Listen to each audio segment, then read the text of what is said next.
Hello everyone. I am Payal Goswami, Assistant Professor in Silver Oak University. Today I am going to deliver the video lecture on topic laser, which is the topic related to the second semester diploma. The laser. Laser stands for the light amplification by the stimulated emission of the radiations. Here the learning objectives are importance of the laser. The summary of this PPT is lasers and applications. Now first the introduction to the lasers. Lasers are devices that produce a highly focused coherent beam of the light. This light is amplified through stimulated emission, a process that involves exciting atoms to higher energy levels and then including them to release photons of same energy. This laser is nothing but the highly focused beam of the light, which is amplified by the stimulated emission. The ordinary light is work on the phenomena that is called as the spontaneous emission. But here the laser is the amplified light and it works on the phenomenon of the stimulated emission. Next is, in second slide, we can see we have to study the characteristics of the laser.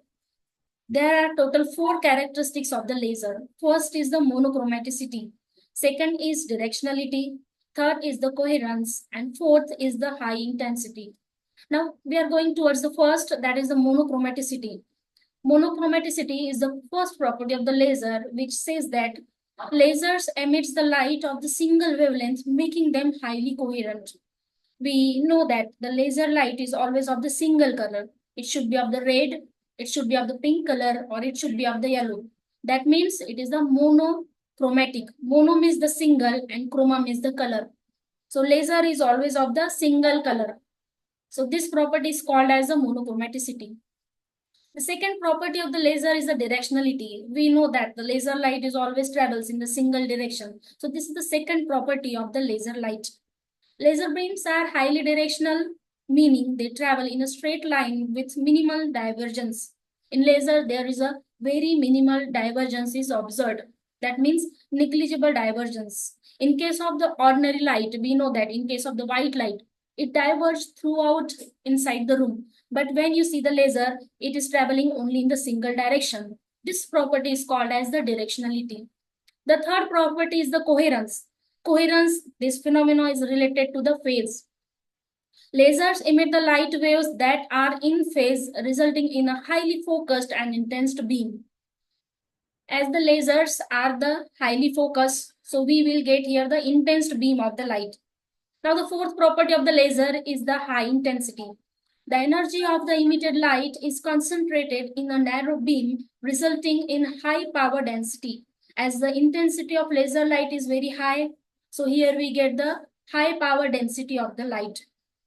This is all about the characteristics of the laser. Now in third slide of the next slide, we see there are the 2 types of the emissions are available. First is the spontaneous emission and second is the stimulated emission.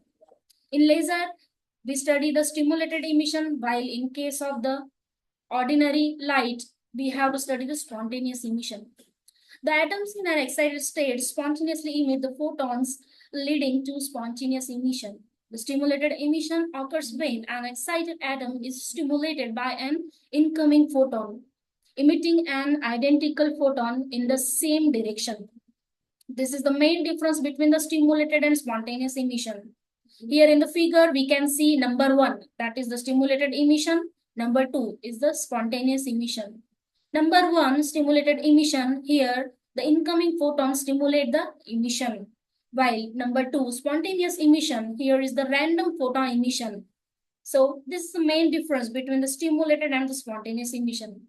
The spontaneous emission is the natural process, while the stimulated emission is not a natural process. Here we have to apply the certain energy to stimulate the atoms from ground state to the excited state.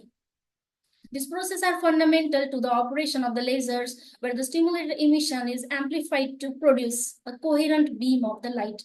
Coherent is nothing but all the particles coming from the light should always in the same phase. This is called as the coherent beam of the light. This is nothing but the laser light. Now in the next slide, we can see we have to study the population inversion and pumping methods.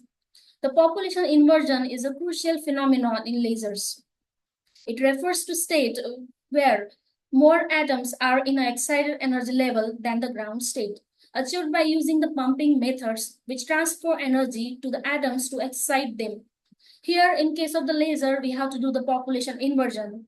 Generally, at normal condition, the number of atoms in the ground state are more than that of the excited state. But in case of the laser, we have to do the population inversion. Means we have to increase the population in the excited level. So this population inversion is done by the method which is called as the pumping method. Pumping means we have to pump the atoms from ground state to the excited state by supplying the certain energy. There are the several types of the pumpings. As in this slide, we can see the three pumping methods are given. Number one is the optical pumping. Number two is the electrical pumping. Number three is the chemical pumping. Number one, optical pumping means the atom absorbs the light from an external source. This is called as the optical. Optical, this term or this word is related to the light. So here we are using the light energy. For the population inversion. So this is called as the optical pumping. Number two is the electrical pumping. In electrical pumping, we have to use the electrons to accelerate the atoms from ground state to the excited state. Now, number three is the chemical pumping, in which we have to use the chemicals to transfer the electrons from ground state to the excited state. There are the various pumping methods used to achieve population inversion, including optical pumping, electrical pumping, and the chemical pumping. These methods provides the necessary energy to excite the atoms and create the conditions for laser operation. Now, this is all about the population inversion and pumping methods. Now we are going towards the next slide. In this slide, we have to study the types of the lasers. As according to the material we are using in the laser, the types are verified. So now here we have to study the types of the lasers. Lasers can be broadly categorized based on the gain medium. Means which type of gain medium we are using in that laser. On that, the type of laser is depends. The material responsible for amplifying light, each type of laser has its unique properties, making them suitable for different applications. Some common types of the lasers include the gas lasers, then solid state lasers, dye lasers, and the semiconductor lasers. Now here in this slide, we can see the lasers are broadly classified into three types. First is the solid state laser, number two is the gas laser, and number three is the semiconductor laser. The example of solid state laser is the ruby laser, which you can see in this slide. Then the example of gas laser is the helium neon laser, which is also visible in this slide. Then number three is the semiconductor laser. Now, in this slide, we will study what is the main difference between these three lasers. Number one is the ruby laser. The first working laser was a ruby laser invented in 1960 by the Maiman. The name of the scientist is a Maiman, who invented the first laser and named the laser as a ruby laser. It utilizes a ruby crystal as a gain medium. Here, we are using the ruby crystal as a gain medium. This ruby crystal is the solid state, so this laser is also called as the solid state laser. A flash lamp pumps the crystal, creating population inversion.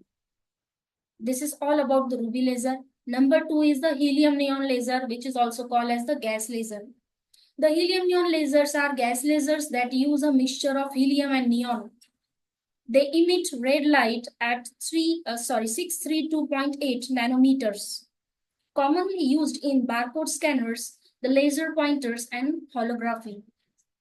Now, number three is the semiconductor laser. These lasers are most common type using a semiconductor material like gallium arsenide. They are compact, energy efficient, and are found in various devices like the CD players and fiber optic communication. This is the use of the semiconductor laser. Now we are moving towards the next slide. In this slide, we have to study the laser characteristics and the applications. Now, there are total 4 applications of the lasers as we can see in this slide. First is the precision cutting.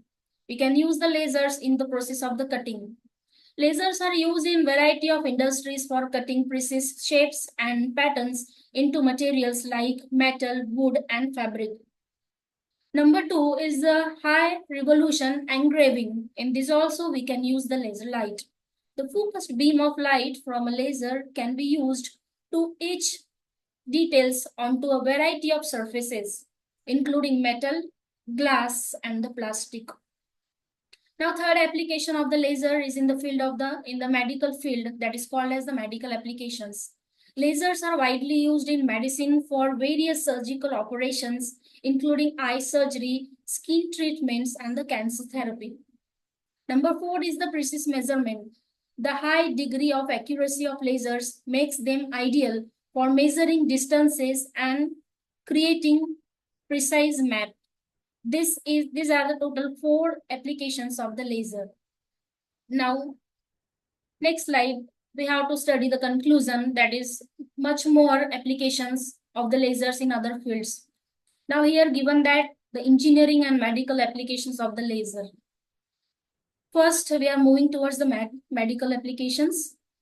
Lasers have revolutionized medical fields. They are used in surgical procedures, vision correction, and cancer treatment. Their precise and localized energy delivery makes them ideal for various medical interventions. Now, number 2 is the engineering applications. Lasers are indispensable in various engineering fields.